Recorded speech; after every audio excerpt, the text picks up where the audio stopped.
What's up, sexy people? It is Dave, Duncan, and Ross back for the final part of our top 20 albums of 2023. Fresh as a daisy, Dave. Fresh as a daisy. I'm going to get matchsticks just to keep my eyes open. Honestly, it is not a completely different day from when we started recording. That's not how long we've been recording. We wouldn't do that to ourselves. Or you, dear listener. We're going to get right into this. We have 5 albums to talk about each. So we are going to count down from 5 down to 1. All important. Kicking things off. One for the riff lovers at number 5, Duncan. And my most played album of 2023. This was your most played album? Yes. Dave. It's actually moved up a spot since our mid-year lists because there was no way I couldn't have this in my top 5. I was like, this has to be in my top 5. It Has is to be a front-to-back banger. Every track. My number 5 is the self-titled album from Eindhoven stoner swamp boogie rock duo Tankzilla. Only recently got replaced as the wallpaper on your phone. Yes, that is true. Only recently, like there was no picture of the wife, no picture of the child, no picture of the dog. I see them enough. It was just Tankzilla for months. Like we're in a cinema, this glow would come from the phone and look down and I'd be like that. This fucking tank. You could hear the riffs. Is there cowbell in the distance? Like for ages, and it's only recently been replaced by, I would argue, a much cooler album cover, but not as good an album. So what color? That's how you do that, Dave. All right. What have I got as my album? Couldn't remember. What's on my phone? This one was released on May 19th via Heavy Like Sounds, and every track, I repeat, every track is packed. There's so much bang for your buck here, which I did not pay $1 of, but there's so much of it for this album. It is the most groovy, shit-kicking album you'll hear in 2023. I can't emphasize enough how good the riffs are on this album. The rhythm in the album, Dave, you could literally either use the word Dave or Davey. Rhythm. David. You could literally do Dave's name all the way through the album. It was literally written for him. Rhythm is a dancer, Duncan. Rhythm is a dancer. Tanks are the answer. Yes. Yes. I just like there are no, like, this is a debut album and there are no throwaway. Your voice is breaking and there's no no throwaway riffs on this release. Like when you talk about memorable albums, you're usually like, oh, the choruses are so memorable, or the melodic hooks. The riffs are The riffs are the choruses. Yeah, the riffs are just they grab you as equally as the vocals do on this. And again, another debut album, and I said the same about All Crust. It's very, very rare for a band to put an album out of this level on their first go. Like, this is just unheard of, unless you're All Crust, obviously. The riffs... unheard of except 5 minutes ago. The songs Other video ago, Dave. No 5 minutes. Other video. The songs are massive. The vocal hooks are killer throughout. The recording was done live, so it's just huge in personality, very natural feel, and every track is fire. As I said, there's not a single bit of filler on this. This is my go-to. Like, for the majority of the year, this has been like, that's the one. It's so feel good. It sounds amazing, played at high volume, and I highly recommend you check it out. If you love that stonery, sludgy rock vibe, so good. You'll not find a better one. Better album in 2023. Really good. Tankzilla by Tankzilla. Number 5. The least surprising entry in your top 5. It's Tankzilla. I think you basically called it, had we been doing the envelope thing we mentioned 3 videos ago, 3 videos ago, I would have called that. So... Yeah, excellent. Ross, what's at your number 5? If we are ringing a little bell every time Dave has a hardcore band, then we have to start ringing a little bell every time I call something horny. Because this is the horniest album of the year. We took This a is- 5-minute break. Like, the least you could have done. I busted, like, don't the you least worry. could have done. You do feel more relaxed. Yet still horny. It's age. That's what happens. See, when Yeah. you're younger, you can go back to backs. Oh yeah. You Back to reach back our like age. Kappa. You know what I mean? That's me. That's it. My number 5 is Sanguivore by Creeper. This is Yes. this album. Like, I've had the same thing with literally every Creeper album. I got into them on the self-titled EP. So every time they've had an album out, I've always thought to myself, I don't like that first single. Not feeling it. When Cry to Heaven came out, I was like, oh, that's a good Alice Cooper song. I like it. But now, oh no, You're upsetting me. it's okay. Don't worry. upset 'em. Then I seen them play it live, and it all made sense. I was like, you know what? Buy me a ticket for buy me 2 tickets for that Ghost Train. And I got on it, and then I still didn't really like. If a band I really like bring out multiple singles before an album, I'll only listen to the first one because I want surprises. The surprise I felt when I hit play on this album and was greeted with a 9-minute long song that is the most Meatloaf Creeper I've ever went. They've teased us since the first EP that they could do this, but they've waited till now to do it. Yeah, Like- well, without putting on like 200 pounds in weight and growing their hair out and getting all Yeah. sweaty. I mean, it's Yeah. the most meatloaf you can get. Yeah. Hanky. Like the chorus of Further Than Forever. Like, I'll dance like Carlton and Fresh Prince. Like, my Armageddon girl. And just dance about my kitchen. Like, Lovers Led Astray halfway through just replaces the snare drum with belt whips. Because why not? Like, because you can. Like, Lovers Led Astray. Wah! Like, it's so good. And then you've got Black Heaven, which again the second time I'm going to mention them, is just a straight up Depeche Mode song. That's exactly what that is. Like, every part of this album offers me something different. I only had the one criticism of it, which is one that the 3 of us actually shared, that the Ballad of Spook and Mercy is a great song, but it does halt pace a little bit when you're listening to it front to back. But as a song on its own, I absolutely love that track. Yeah. The 3 of us went to see them a couple of months Oh, ago they were now. so good and live. every song they played from this album was so good. Like, I was So good I was actually live. excited for them to play another new song next. Like, I couldn't wait for the next new song to come in because I hadn't seen them yet. It's just the lyrics on this album. I'm Jesus in a strip club giving head. She's being laid but not to rest. Like, it's this is the Lost Boys album. This is that scene with the saxophone and then the oiled up beefcake. Believer. Yeah. Like, this is what Corey Feldman wishes he was doing. Do you know what I mean? This album is just, it brings me so much joy. And the fact they're doing a intimate tour next year, so they're playing like a wee club in Edinburgh Edinburgh. as well. Yeah, like LaBelle's in Edinburgh. That gig is going to be mega. So I love this band. I love this album. It's such a pivot. I don't know if we'll ever get something like this again, because Creeper have constantly surprised me.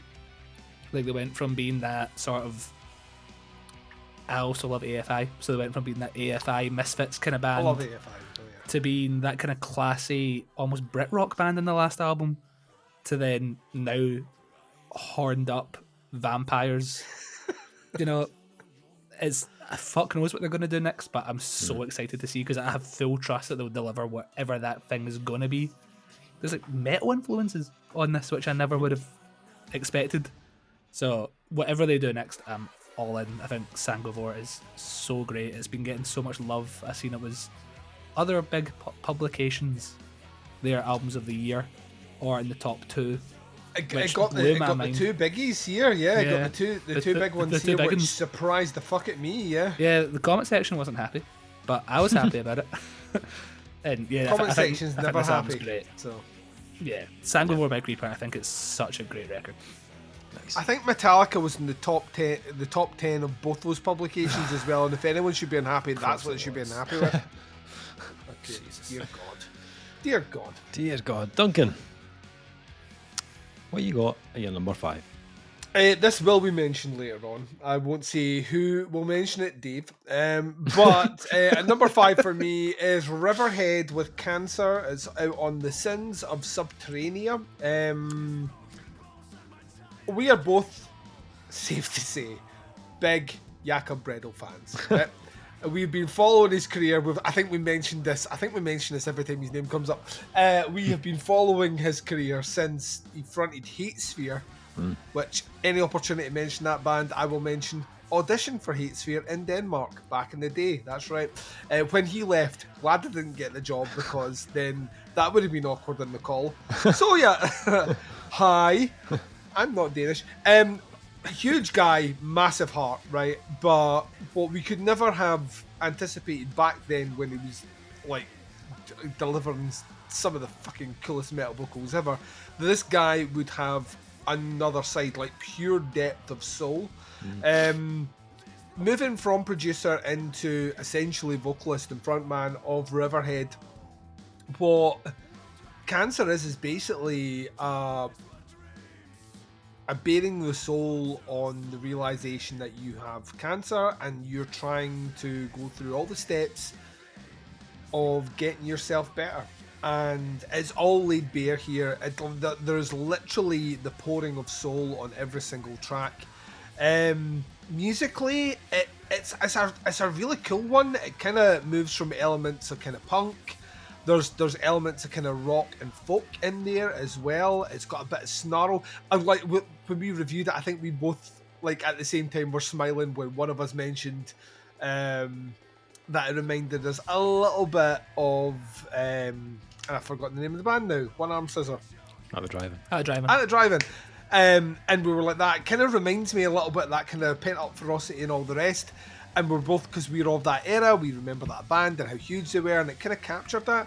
But the music is fucking great, and I can't stress it enough. Bass playing is, the bass is just lets it walk for days. Drumming's like in the pocket all the way through. Guitarists are excellent.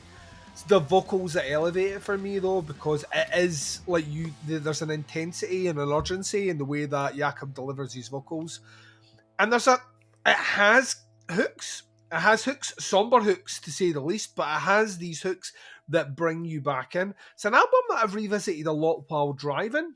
I don't know why. It's a great driving album. It has a bit of energy and kind of manic sort of pent up kind of emotion to it that works really well with me driving.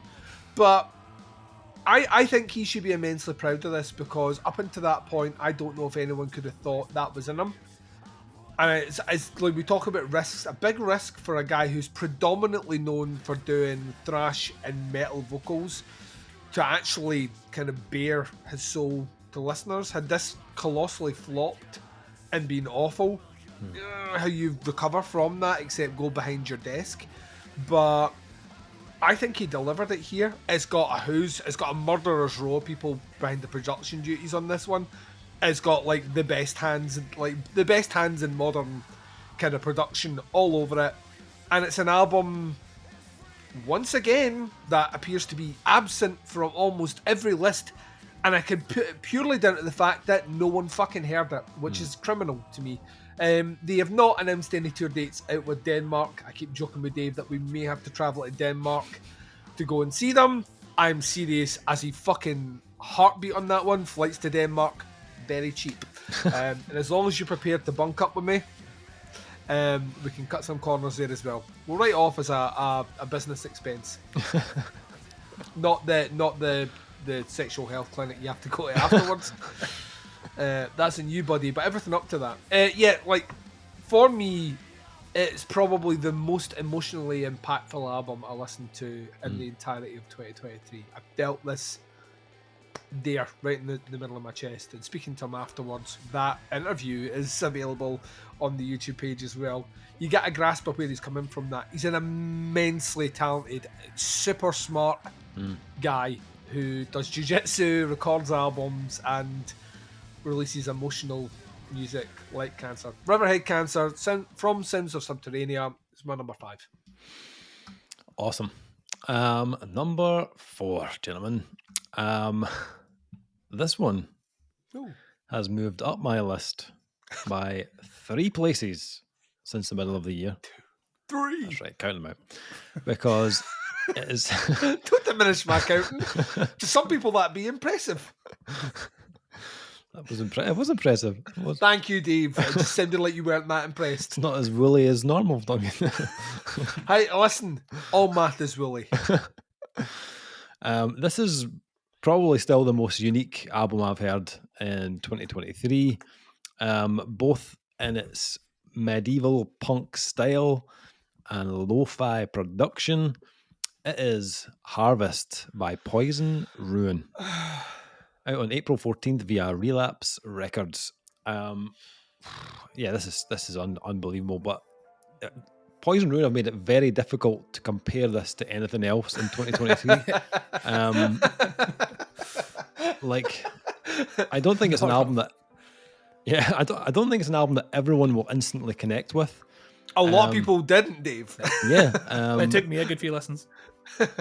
yeah. But if you like a kind of old school kind of punk sound with kind of blackened undertones that are being played on the most beaten up turntable you've ever heard, then definitely give this one a shot. It's very gritty, it's very snarly, it's quite cinematic, but as kind of bleak and kind of hard hitting as it can be, it's also got this very blackened melody to it that helps kind of create these moments that stick with you afterwards.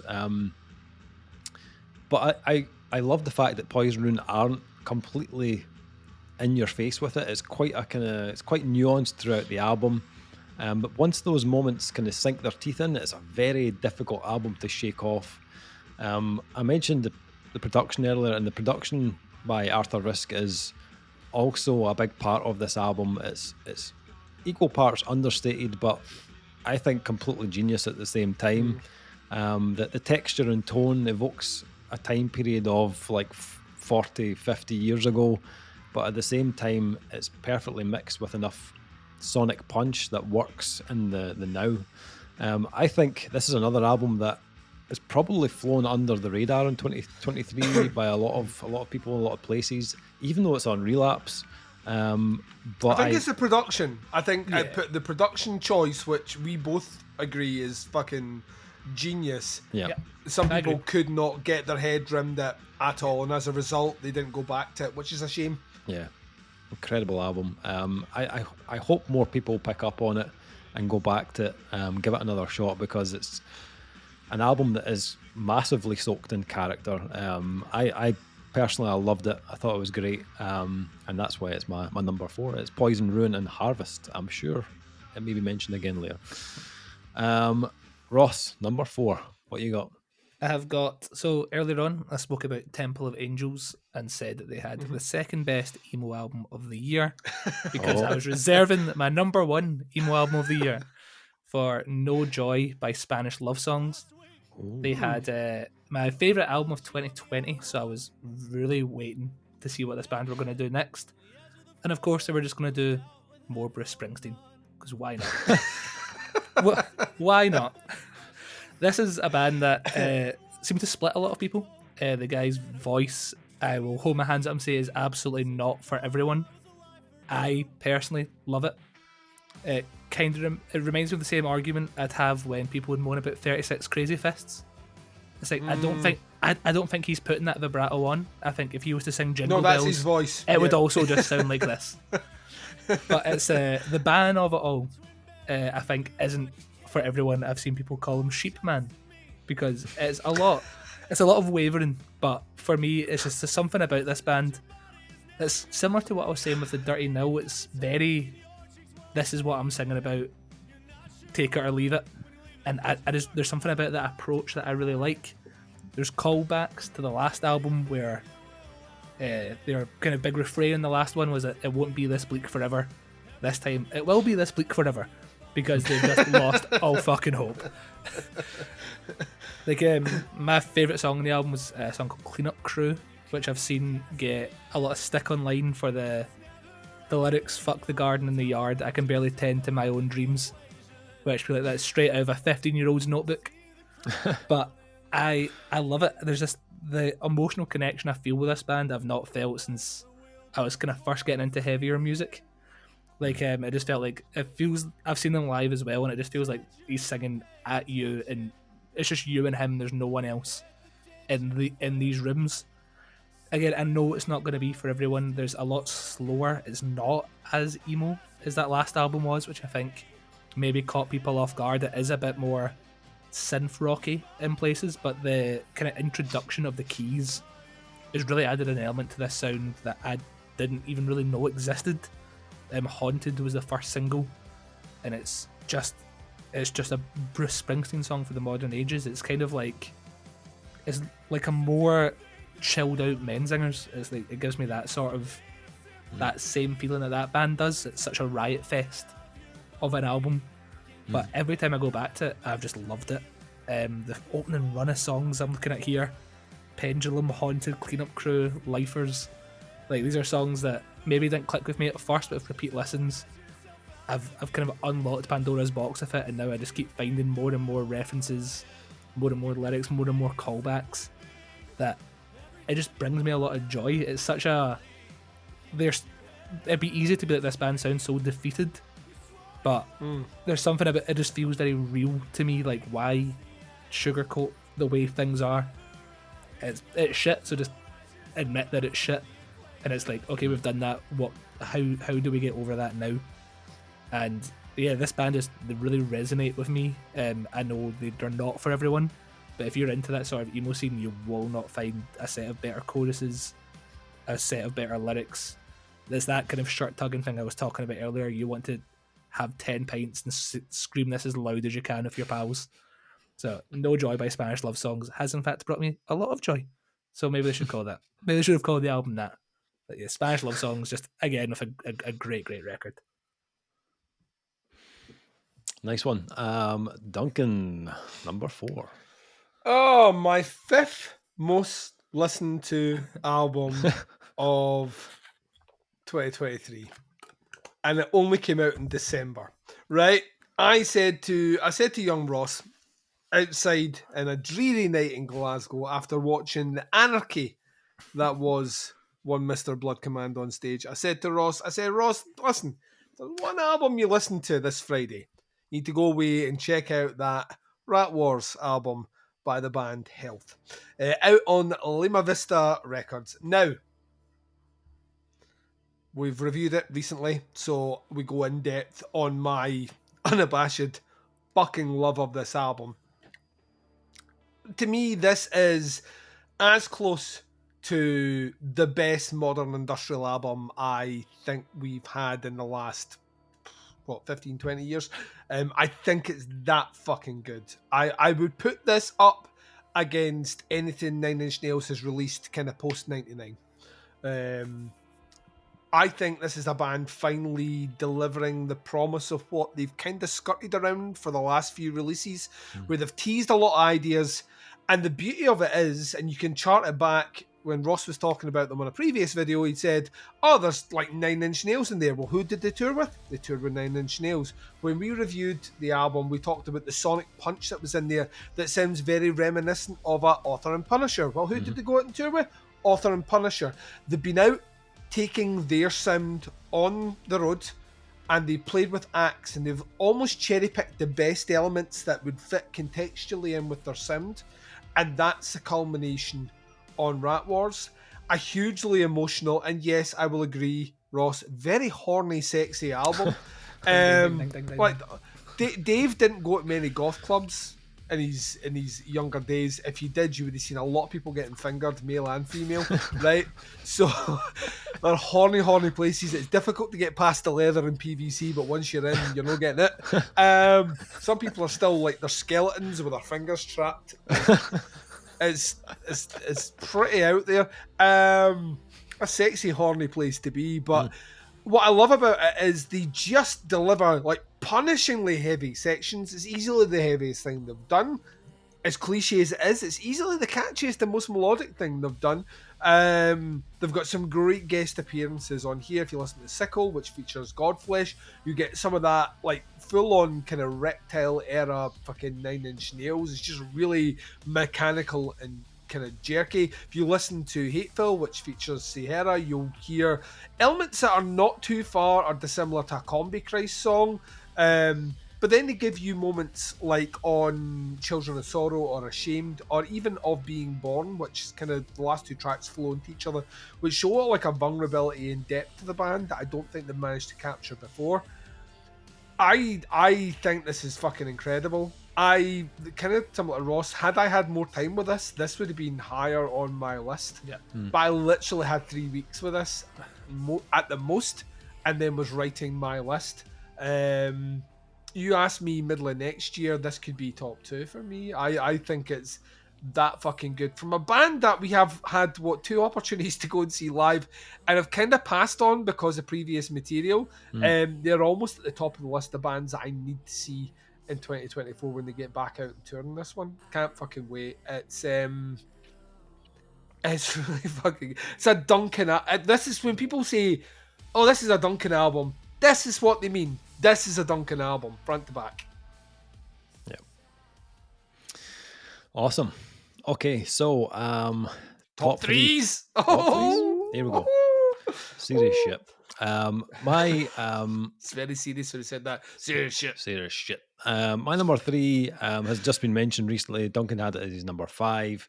I will agree in saying that this is a massively underrated album of 2023, and the fact that other publications aren't raving about this makes my brain hurt. Or even mentioning it. Yeah, it's not on lists. Yeah. This is an incredible album. It is Cancer by Riverhead, released on April 28th via Sounds of Subterranea. Danish punk band fronted by Jakob Bredel, as we said, ex-Hate Sphere frontman and now record producer. Also produced by Tommy Hansen, Chu Madsen, Jakob himself, and then mastered by ridiculous. Brad Boatwright mastering. John Williams came in, like, organised the fucking string section. Beethoven resurrected himself from the dead, played piano on a bit. Yep. It's the most ridiculous lineup of people ever. Yep. Before you've even played a note of this, like, the penis is semi-erect, you know what I mean? It's like...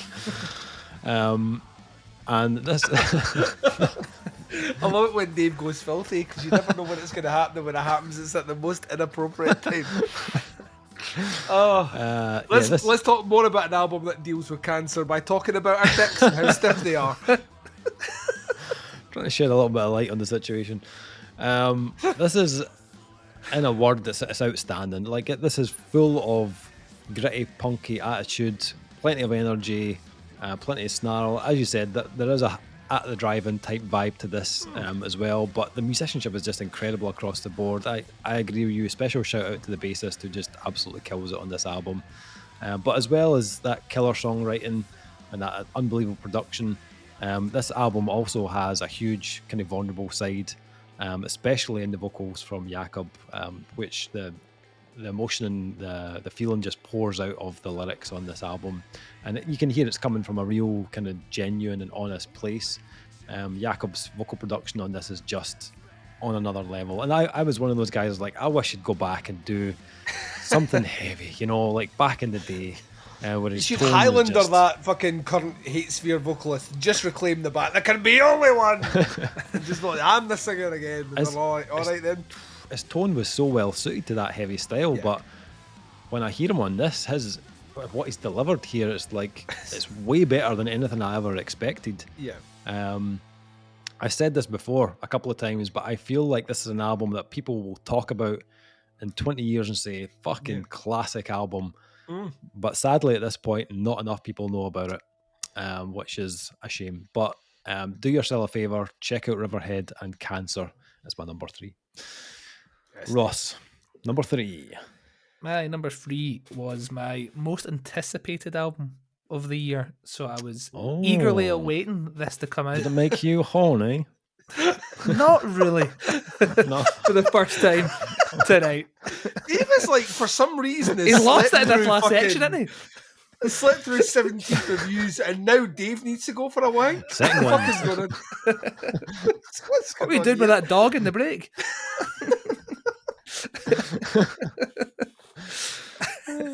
Yeah, this was an album I was very eagerly waiting for. They've not been over here for 5-6 years now.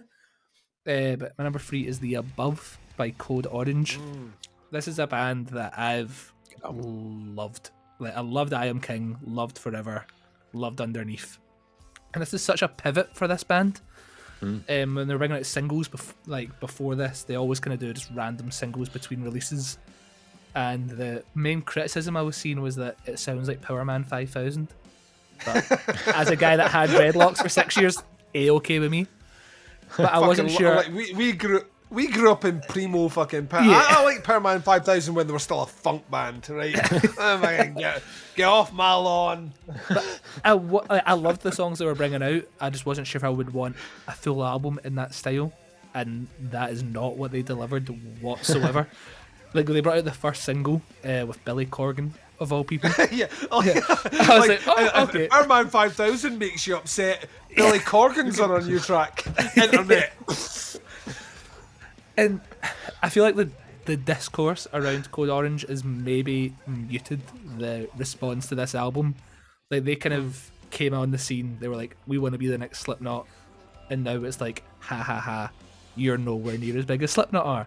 And they have to kind of get over that. And this is a band who at every possible turn will alienate large sections of their fan base, because that's the kind of music that they want to make. I've personally loved everything that they've done. I loved the hardcore, I loved the industrial stuff last time, and now they're kind of doing that alt-rock stuff, which again, I'm all in for. But the first They're really good at it. Yeah. If Jamie spent years learning to sing, let the boy sing. Like, I'm okay with it. The first kind of 2 tracks don't even really feel like songs. They feel like they're kind of just leading you in, constantly building, and then takes shape, takes off, and then that's you. Like, they kind of really draw, like, all the promo shots for this are all like sunsets and us in white t-shirts and jorts. But that's how this album sounds. It sounds sun-kissed. But at the same time, it's got songs like The Game, it's got songs like Groom My Replacement, which are happy to go more backwards to that kind of Forever I Am King sort of sound when they want to, but then they'll have a song like Mirror, which is, I think, the song they've been teasing for what since Bleeding in the Blur probably came out.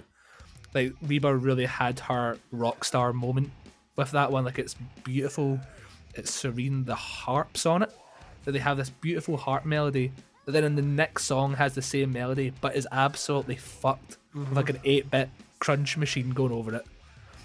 I've never said the word sanity the same since listening to this album. It's always sanity every time I hear it. Like, I know people who loved Code Orange and have now checked out on this album, but for me it's just made me even more eager to see them. I actually had a wee look at our other reviewers' lists. I was the only person that had this in their top 10 for a band that were trying to claim the world 2 albums ago. They have I think we both gave it 5s, did we? Did I give it a 5? I think I went 4.5. I think one of you gave I want it to a 5. say I gave... Yeah. I think I gave it a 5. Like, I think it's excellent. I will tell you right now, I would much rather listen to the new Code Orange album, be masturbated with a cheese grater and have vinegar poured on the wound, than listen to anything Slipknot's done in the last 10 years. Yeah. Like, yeah. So like, there we are. Not that that's comfort to the band, but, you know, it's an idea if anyone's looking for a wild weekend. Like, even the vocal trading, like, this is the first time they've really had Jamie and Reba really go back and forth, especially in that last track. And yeah, again, I love Code Orange. I've bought in. People can call them wrestle metal or corn wannabes. They've not been the same since they dropped the kids from their name, but I've seen them in 13th Note and I'll go see them wherever they are next. Like, this is a band that every turn they've done, I've been there for the ride. And yeah, for me, they just keep getting better and better. I think The Above is such an accomplishment, and it's something that they've teased for a long time. That the same kind of way I felt with Creeper. I always knew they could do this, and now they've finally done it. And I'm just so grateful that we actually got the album that I kind of always wanted them to make. So yeah, I think this album's great. Nice, good album. Duncan, what you got for number 3? I agree, Ross. It's a fucking great album. You know what's a better album though? An album that Dave's already mentioned. Yeah, Dave, did I mention earlier on? I don't like prog. I fucking hate prog. Shite, innit? Prog Long. equals shite. The Wait, new track fucking write a from chorus, boys. Slipknot. Slipknot's prog equals shit. As a countdown at the beginning. 5, 4. Well, it doesn't anymore because that guy's not in the band. Yeah. Ocrust, the approbation on Crust. Inside Out Music. A delight is the way I would describe it. I won't go because I interrupted a lot of what you said on that one. I will say this. I think they are easily the most interesting and one to watch band on my list. One album in, and I think they released what I would class as a classic prog album on album number 1 from 2 part-time musicians who moonlight as like players in other bands and other projects, self-produced, and then they shopped it around. And that interview that we posted, which was a long interview because they had loads to say, we loved every second of it. They talk all about being signed and how they weren't sure, and they went back and forth. They landed Inside Out Music for their debut, and that's because, and listen, that's the stamp of quality. Inside Out Music only releases the creme a la creme of prog, and if they're like that, you know what, we're going to take a punt on these guys, these 2 guys from fucking the middle of nowhere that recorded it in a shack. It's incredibly good. It's effortlessly good, and very much like Dave said, I don't know where they go on album 2, but that's the exciting part for me. They could do fucking anything, and that's what makes them easily one of the most interesting bands on the planet. Ocrust, the approbation, number 3 on my list, via Inside Out Music. Killer. Okay, gentlemen. Top two. For my number 2. Oh, here we go. It's gonna Metallica. Hey, hey, hey, in a wind, and I went on down that road. It wasn't released in 2003, but maybe they did a reimagining of their fucking Mission Impossible song. Fuck Metallica. For my number 2. Lars's dad's just died. That's shocking. I'm gonna get fuck Lars. I'm gonna get His death style determined his lifestyle. How do you? Yeah. I'm gonna get Dark for album number 2. Oh, I love it when Dave gets dark. I'm gonna start talking. He's got props. Once again, this show goes out. This Audio show goes only. out in audio only as well, and what we're seeing just now, which can only be described as fucking terrifying, will not be visible. You have to go to the YouTube, guys. You have to go to the YouTube. Just want to highlight practical effects here, Duncan. None of this fucking emoji pish. This is practical effects that are happening right now. Not that I want a fucking effect off, but is it as cool as that? I feel I left out. think not, Dave. We'll let the viewers decide. My number 2. You look like a fucking Yeti. Like, honestly, you switch your light off. I think like Bigfoot's recording with us. Don't ever do that again. Like, what's Bigfoot's second favourite album? Second favourite album of Can't do that. 2023. I think you'll find it's actually track number 2 from the Acacia Strains album, Bog Walker. Number It's a song to 2 go squatching to. Oh, sorry, Dave. Number is the 2. mighty Terracite by American death grind band Cattle Decapitation. Wait 1 second, Dave. This was your number 1? You're correct, Duncan. It was number 1 for the best part of the year. Almost the whole year. And then in October, that all changed, which I'll get to. Released May 12th on Metal Blade Records. Yeah, Ross mentioned this one earlier on. It is just phenomenal for me. I love this. This band have continued to grow and level up on every single release. From 2012's Monolith of Inhumanity, they have improved in all areas. Songwriting, compositional choices, stylistic blends, musicianship, even the quality of the production. For this one, I feel like they've reached another level of greatness. and put out my favourite death metal album of 2023. For me, musically, it's flawless. I think the playing on this record is just exceptional. From all the members, the precision, the technicality is just off the charts. I especially loved hearing more standout moments from Oliver, the bassist, on this album. I think it adds even more personality to them. It's killer. The sound has all the hallmarks of a Cattle album, but also injects this big dose of freshness into the album. It's brutal, it's poignant, it's crushingly heavy, but never loses that kind of underlying groove either. Also very melodic when it needs to be. That synth work and kind of blackened melody really elevates the album, giving it even more grandeur than before. Vocally, you mentioned it. I think he's pushed his style even further to levels that his voice are just now hitting and doing incredible things, especially those tonal melodies which he nails with ease. But I think the biggest accomplishment on this release is just how memorable it is. I think death metal is a difficult genre to find that perfect balance of technicality and heaviness, but also make it memorable at the same time. And I think Cattle Decap have created an album that captures all of that. I don't know where they go next, but I'm all in for it and I'm excited to hear it. That's my number 2. It is Cattle Decap and Terrasite.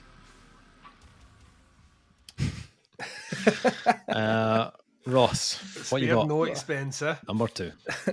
My number 2 is an album that, if you listen to our podcast 6 months ago, you'll have seen got recommended to me in real time on the show. It is 10,000 I'm so happy by the band 100 Gex. Dave is so angry and I'm so happy. The opposite of everything Dave just said about cattle decapitation. If you want stuff that sounds absolutely nothing like that, do I have an album for you?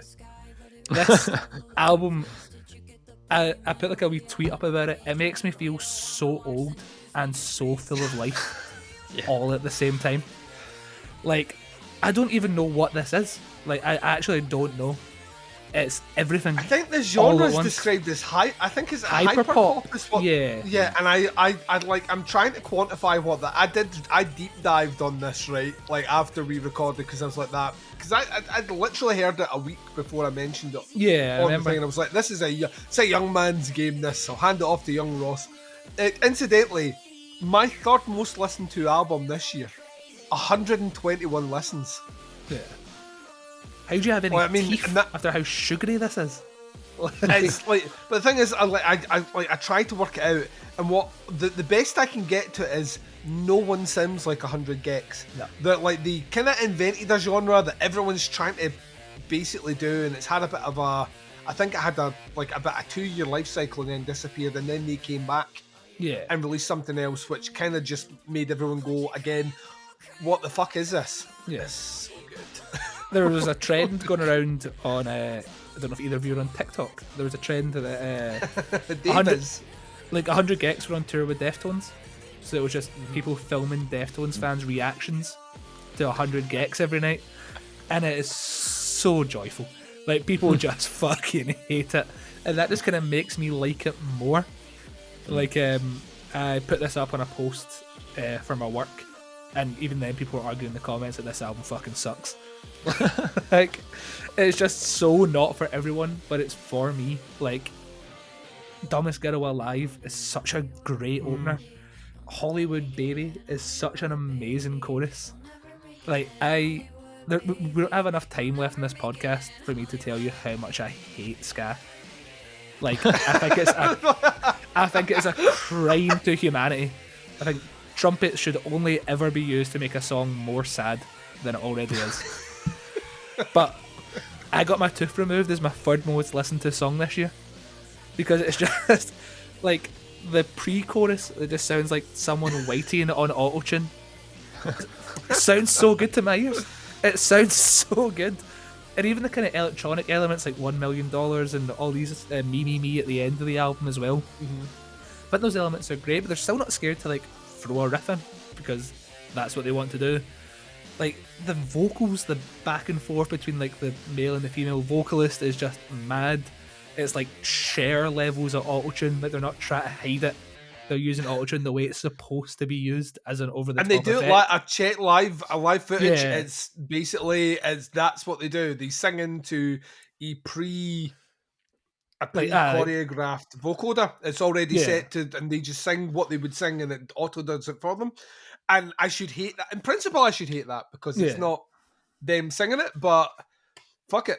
Yeah, They do what Boys to Men do, Dave. There's no band on stage. They just come up with 2 microphones. Yeah. It's good enough for Boys to Men. It's good enough for fucking 100 gigs. It's like they'll go frog on the floor. Like I watched an interview with them about that So song, and they accidentally replaced their drum sound with a frog ribbit, and then they wrote a full song around that mistake. Yep. He's selling croaks at the bar, Dave. He's selling croaks. He's a frog. Then Billy Knows Jamie is just a new metal song. That's just all we've heard. Literally is. Let's just write a new metal song. Yeah, it's straight up. Limp Bizkit with a deathcore breakdown at the end.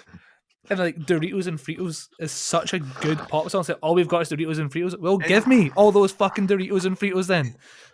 Hey, I'm eating a burrito with Danny DeVito. And the lyrics are fucking amazing. Put emojis on my grave. I'm the dumbest girl alive. Like, oh, excellent.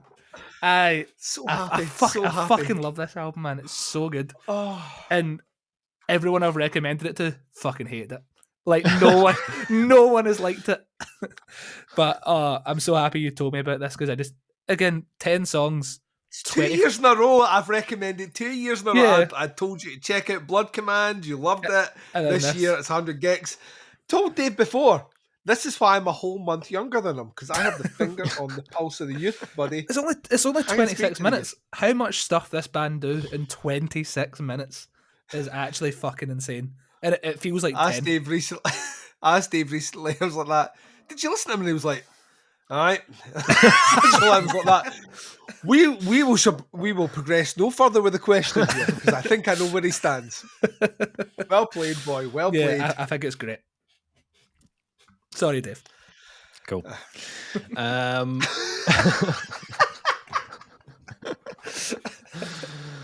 Duncan, number 2.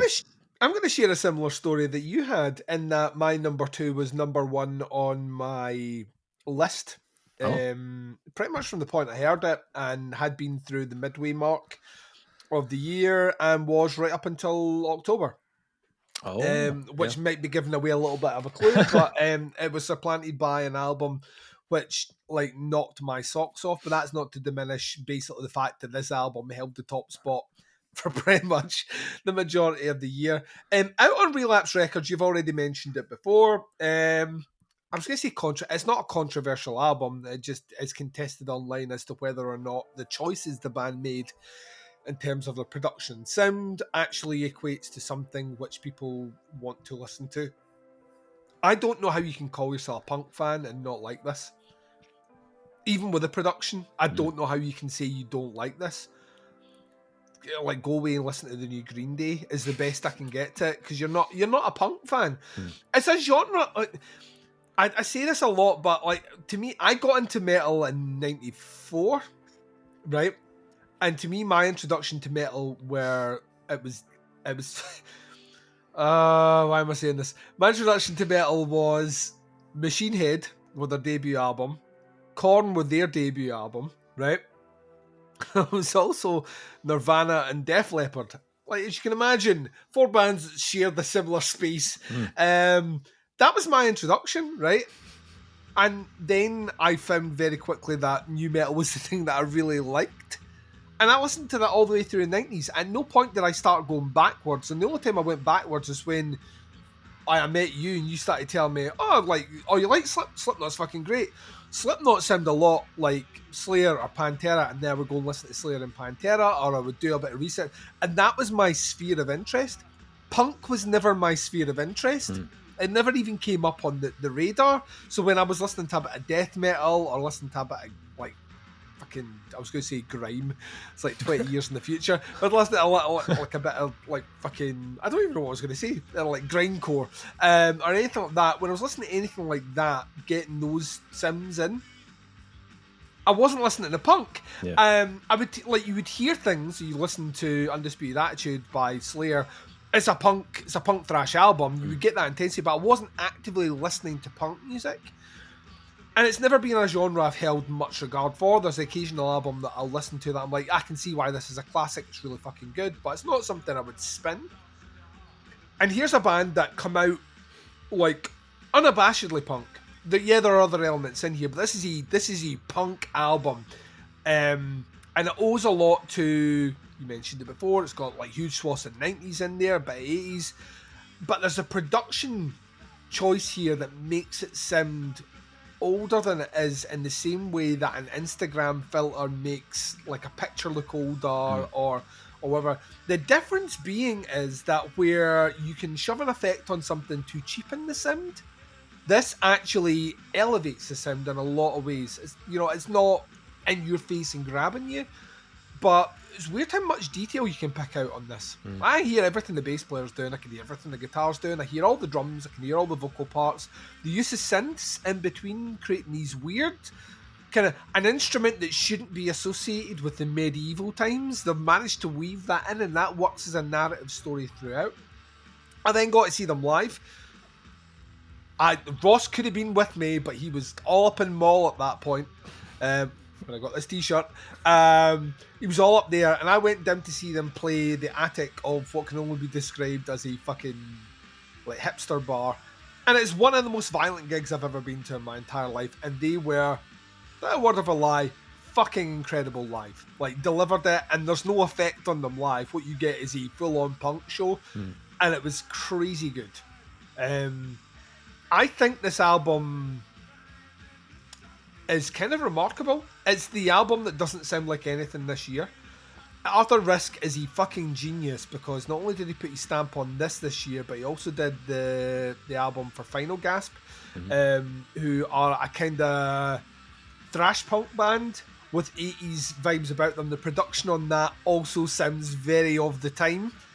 And it's what he does really, really well. And it's clearly not a preset button. He's not hitting 70s that shit and then it sounds 70s. Fuzz. He's not doing that. He's crafting the sound to fit it. And I love the fact that he's worked with two Relapse bands, delivered two very unique sims. But what I love a bit more is the label have allowed that to go through. There's a lot of labels. That's why I fucking love Relapse. There's a lot of labels out there that would be like, we can't put that out. It sounds too fuzzy, or doesn't sound fresh, doesn't sound good. Relapse has complete faith in all the artists. It's the same label that put out Author and Punisher the year before. The same label that did fucking King Woman the year before that. Bands that top my fucking list every year because they are easily one of the most interesting labels out there. There's no band that sounds like Poison Ruin. With a fucking polished production, plenty of bands that sound like Poison Ruin, right? They're not unique that way, but it gets you in the door. You see them live, and then you see the intensity. Completely different level live. It's fucking awesome. And it's full of songs that are just incredible. And I want to see them again. I want you to see them. You need to fucking see them. I want to see them again. And I want to see what they do next. I kind of want them not to move away from that. If every release had this production, I'd be fine with that. Yeah. I don't want it polished up any more than it is. I think it adds to everything they do. So yeah, my number 2, which was number 1 for most of the year and was pipped out in the last couple of months, the death thrall of the year, was Poison Ruin, Harvest on Relapse Records. Okay. So what happened in October, Dave? Something big happened in October, Duncan. Something happened to dethrone our number 1 albums that we'd already... I was pretty sure this was going to be... I'd Babe Ruthed it. Yeah. I called it. I pointed up there and was like, that's where fucking point, like, to the top spot, to the mountain. Yep. It's like, it's going to happen. Cattle Decap. It's going to be my number 1 album. I'm cool with that. And then along came October, and I think I didn't see this coming at all. Like, just not at all. But this is exactly the reason that I love doing this. Nothing excites me more than finding a band that I've never heard of before and just connecting with their music on a completely different level. The band reached out to you directly on this one, didn't Yeah, they? yeah. Well, if it So hadn't this is been not from a for PR. no, So if it hadn't been for the website, I would never have crossed paths with this band because, as you said, they emailed directly. There's no label, there was no PR company messaging saying, "Can you check out the album?" Just the band themselves. I think it was the vocalist that sent it, and it came in, and I was like, "All right, okay." Band submission had some interesting keywords in the press release. I was like, "Okay, I'll have a wee listen to this," and I listened to maybe 2 minutes of the first track, and I knew straight away, like with just those 2 minutes, this was going to be something special, and we had to review it. And I haven't stopped listening to it since. My number one album of 2023 was The Glass Garden by Flesh of the Stars, released on October 27th. It is just everything I love all rolled into one album. It's doomy, it's sludgy, it's got a bit of prog in there, it's fuzzy and warm, it's colossally heavy at times, also very haunting at times as well. And it's just woven together with so much depth and texture and emotion that I feel just as excited listening to it now as I did the first time I heard it. It's quite nuanced as well in the songwriting. Sometimes it can be quite kind of stripped back and quite intimate in places, but it's all intentionally done to give you this really just hugely rewarding experience on the 5 tracks on this album. And every track for me is an experience that just kind of leave me in awe of what this band have put together. And for that reason, I struggle like immensely to pick a favorite track on this album. Every time I hear it, I'm like, oh no, that's it, that's the one. And then I listen to it again, I'm like, oh no, but then that track's just so good. I don't know. I think like gun to my head, I think After the Dream might be at this current stage, this current moment in time. It's it probably used to my be Into the Maze, so yeah, you're that's right. I switched. mentioned that on the review. After the Dream now, like every time I get goosebumps every time I hear it. Like the pacing of that track is just perfect. The melody is stunning and has this really amazing kind of climax in the middle of the track that, you know, just have the hairs standing up on the back of my neck. Then they finish off with that like retro 80s ending, which is just like absolute perfection to finish off that track. I think for me, what surprised me even more about Flesh of the Stars was this is their 6th album, and yet somehow are relatively unknown. How they aren't bigger than they are is kind of mind blowing. But I knew pretty much from the first listen this was going to be my number one album. I didn't need time to grow on me. I didn't need to overthink it. It was just, it's perfect for me. It's front to back, start to finish, a perfect album. And it's one that kind of I connect with even more on a kind of emotional level as well. It's just, yeah, phenomenal album. So that's my number one, is Flesh of the Stars and The Glass Garden.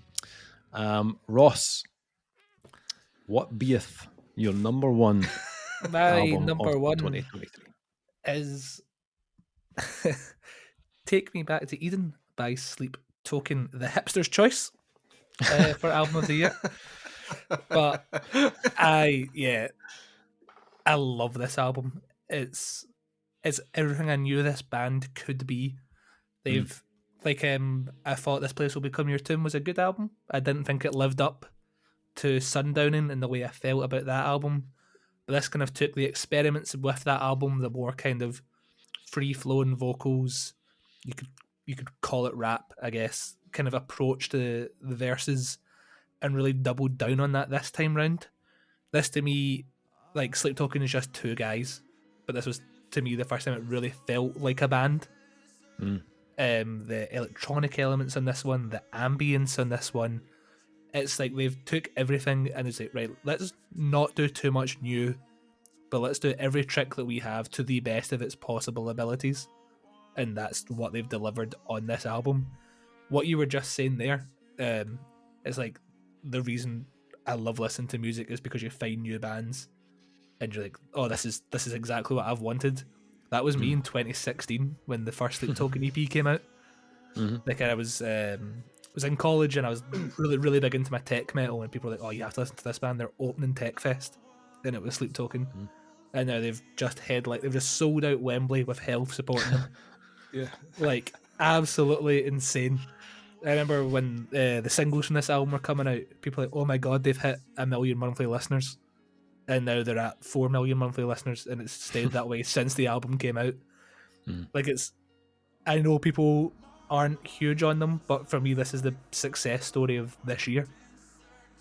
I seen them last year in SWG free, and there was talk of them moving it to the smaller room because they didn't sell enough tickets. Right. And then I seen them in January last year, sold out Barrowlands, like in the space of 6 months, off the back of 2 singles. Like the opening run on this album, and then the end run for me is insane. Like even they've actually drawn on things that in bands that I don't particularly like, but have done it in a way that I enjoy it. Don't You Wish That You Loved Me is a straight up 1975 song, which is a band I have absolutely no time for, but I think that song's incredible. I love when they just play it over the PA, and then to end your album with the same chord progression and then the same chorus is the first song on your debut album. So then if you listen to all 3 albums back to back, they start and end with the same chord progression, so then it just flows into the next one. It's such a trick that bands do all the time, but to have like little sprinkles of references or counter melodies from songs you've brought out throughout your entire career across this album feels like such an achievement. Like to me, that feels like this must have been the plan from the start. I don't know what they do now. Like to me, this feels like such a full stop for this band, but they're now as big that they're playing Red Rock in America and arenas. I don't know what they do now, but to me, this isn't just one album. The 3 albums are one package. It's really like if I listen to it, I will listen to the 3 albums back to back. I won't just listen to one of them. This album is absolutely stunning. I think the production's amazing. It's very clean. It's the complete opposite of Poison Rune in almost every way. But I love it. The funk and the summoning, the flow on Rain, how left kilter that riff is on Chokehold. Like other bands wouldn't really make these decisions. I don't think they can believe the success they've had this year, but I think Take Me Back to Eden is an incredible achievement for this band, and I always believed in them. Even I didn't see this one coming. I can't hold my hands up and be like, oh, when I heard One in 2016, I knew this band were the one. I did not think they had this in them. So yeah, this has been this album since the day I heard it, and it's not been knocked off number 1 ever since. So Take Me Back to Eden gets the gold medal from me. Awesome. So finally, Duncan, what was your number 1 album of 2023? We got a message from Ross which said the day that you posted the list, oh, it's so cute when you, Dave, have the same. I was like, it doesn't happen often. It really doesn't happen often, and I have to stress that generally in our ones, we can be quite far apart. Like last year for me, it was Author and Punisher. I think Author and Punisher maybe cracked year 20, but it was in at 11 or something. I don't think it was. Yes, that's right, because my number 1 was your number 11. Your number 11 was my number 1. So like they can be quite far apart. Yeah. There is, for all Dave is tech metal and hardcore and all the rest, and I can be a bit more conventional, leaning very much towards like industrial and sludge. There is a point where I would say that me and you intersect very, very, very comfortably, and that's on bands that weirdly deliver albums, like not songs, albums, right? So when you sit down and you listen to it, it's the full. You don't listen to one song in isolation from the Glass Garden. You listen to the album. Strap yourself in, 50 minutes, here we fucking go, right? That's what you do with this.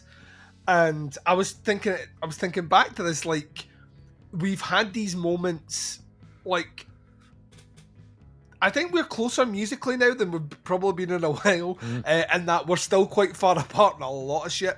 100 gex. But we do, like, when we lean in on something, and maybe it is a bit of the kind of having the opportunity to hear things that a lot of people don't know, it's not on their radar, not being publicised. But I like do feel like an instinctive urge from being in a band that no one listened to like root for the folk when I'm like that. What they are doing right now is so criminally good that people should be singing about it. And you sent this over to me.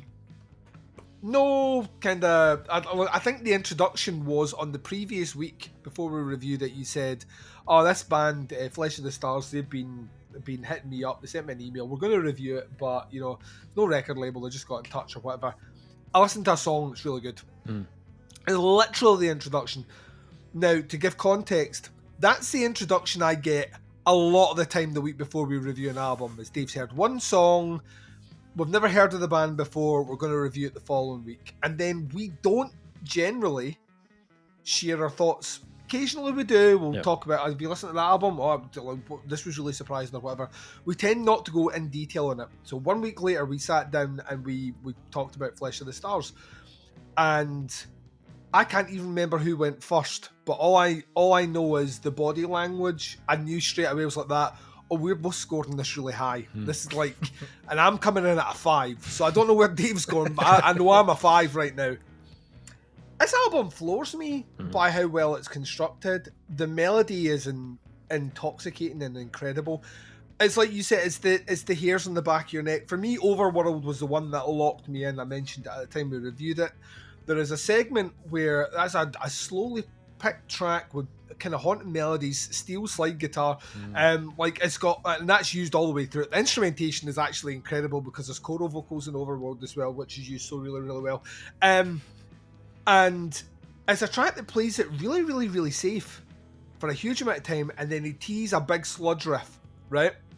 And they give it to you for 8, and then it goes back out, and then they kick back to that song. And it just goes back to his picky thing and works his way through. It's very quiet, very, very somber. And there's a moment where his melody just, it just kind of kicks right up and the guitars come back and that such thing. And I swear to God, I was just like floored, like breathless, like took everything away from me. And I was like, on this song alone, it's 5. You know what I mean? Like to get that reaction from me, it's a 5. Right? They could they could do ska, which I'm even less forgiving than Ross is with ska. You could do ska for the rest of the album, it's still getting a 5. And it just continued to weave a really intricate, really interesting, really methodical, well thought out musical journey all the way right through, with the kind of the poise and the precision and the confidence that comes with having 6 albums. And it's effortlessly good. It's like it's scarily good. And then it got me tracking back, and I found my love of doom through doing Rock and Reel back in 2012. Right? It was a genre I didn't really have much time for, and then I was all in on it. Doom and sludge really, really, really got into it. And here I am, a decade on, and I'm now charting a whole genre of bands that do kind of progressive sludge, but with all the extras, all these kind of different toppings and personalities. And I'm now thinking there's a through line here: Mountaineer, Chrome Ghost, Flesh of the Stars. Back to back years now. Like they're charting, and all 3 of those bands underground. And they are fucking incredible. And the thing about them is, anyone I see go listen to Mountaineer, they come back and they're like that, these guys are fucking amazing. I'm like, I know, like that. Chrome Ghost last year, like everyone, have you listened to Chrome Ghost? Oh, I've never heard of them before. Oh, the album kind of looks black metal. The fucking logo for Flesh of the Stars looks the most black metal of all. Can't fucking read it. You know what I mean? Chrome Ghost, go and listen to it. Oh, this is fucking incredible. Flesh of the Stars are that band this year for me that I will be talking to everyone about. I'll be shouting from the rooftops. We'll be mentioning, and the thing is, when we now interact with these bands, we're now saying to them, like in our reviews, we mention these other bands. Flesh of the Stars reached out to us. They didn't have to, They were humbled by what we to be honest, what we said about it is not a patch on what they did. I wish we could have spoken more about it. But they were like that. We're going to check out Chrome Ghost now. We're going to go and listen to him. Like they're doing that thing where they're connecting it up. Yeah. It's an incredible fucking album, and from the moment I heard it, it was one. I had not Poison Ruin right off. Like yourself, I've listened to maybe not as much times as I've listened to Health or 100 Gex or Black Honey or fucking like all the other bands that are top my top 5 list. But when I sit down and listen to this album, that's me. Yeah. Like, distractions are away. I'm not working when I'm listening to it.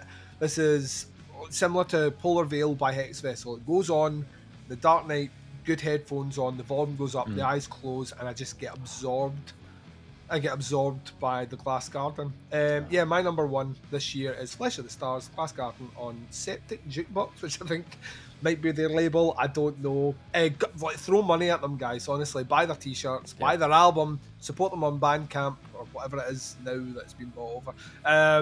Yeah, just get the word out for them. I don't think we'll ever get to see them live, which is fucking criminal.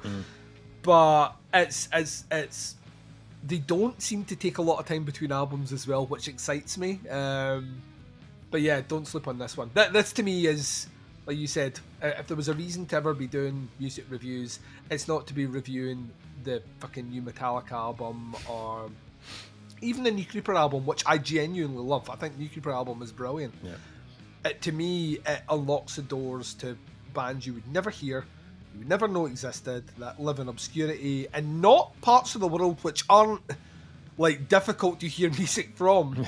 And then you get to experience it, and it is, man, yeah. I can't say anything more. It's my number one. Yeah. Swoon. There we go, gents. That is our top 20 albums of 2023. There we go. I've got the horns, the lasers, smoke machine. Smoke machine. Oh no, my house is on fire. Do you want to count down? Yeah. I'll let me go. Number 20, Drain. Number 19 was Throat. Number 18 was the Acacia Strain. I should probably say the albums. Living Proof was Drains. We Must Leave was Throats. 18 was the Acacia Strain with Failure Will Follow. 17, Underdark Managed Decline. 16 was Eyes with Congratulations. 15 was Voyager with Fearless in Love. 14, Telos with Delude.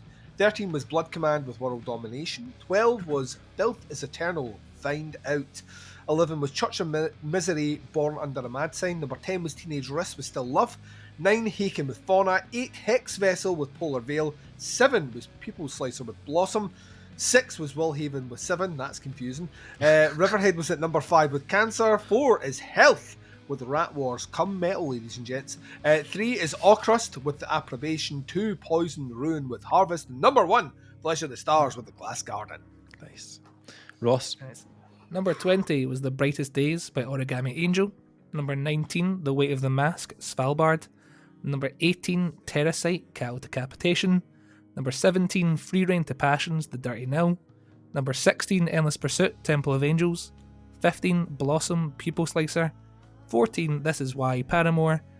13, Rat Wars by Health. 12, A Kiss for the Whole World, Ernest Shikari. Guts by Olivia Rodrigo was number 11. Life is But a Dream by Avenged Sevenfold was number 10.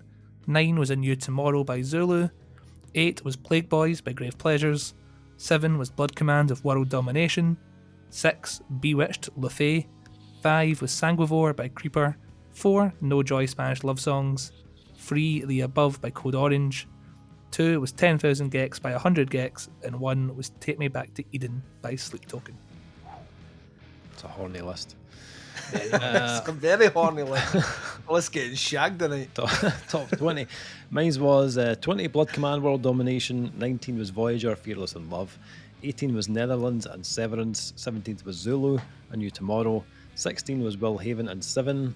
15 was Sanguisugabog, Ecstasy. Number 14 was Drain, Living Proof. Number 13, Cryptopsy, As Gamora Burns. Number 12, Eyes, Congratulations. Number 11 was Haken and Fauna. 10 was Johnny the Boy with You. 9, People Slicer and Blossom. 8 was Underdark and Managed Decline. 7 was Telos and Delude. 6, Ocrust, the Approbation. 5, Tankzilla with Tankzilla. 4, Poison Ruin with Harvest. 3 was Riverhead and Cancer.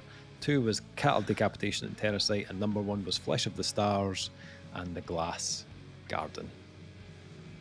So there we go. That is it. That is our lists. If you want to share your lists, let us know what you had in your end of year lists, then fire in the comments below. We'd love to hear them and check them out. Thanks so much for checking out our 4-part video of our top 20 albums of 2023. Hope you enjoyed it. You know what, guys? We should do this again next year. Do this, like, can we We'll do get this? them all short like we did this time, though. Aye. Only if we do them as short as this. Yeah, absolutely. That is our podcast, our top 20 done. Thank you for checking it out, much appreciated. We'll be back with more reviews in 2024, so keep your eyes on our YouTube channel. Till then, take care. Speak to you soon. Bye, everyone. See you later.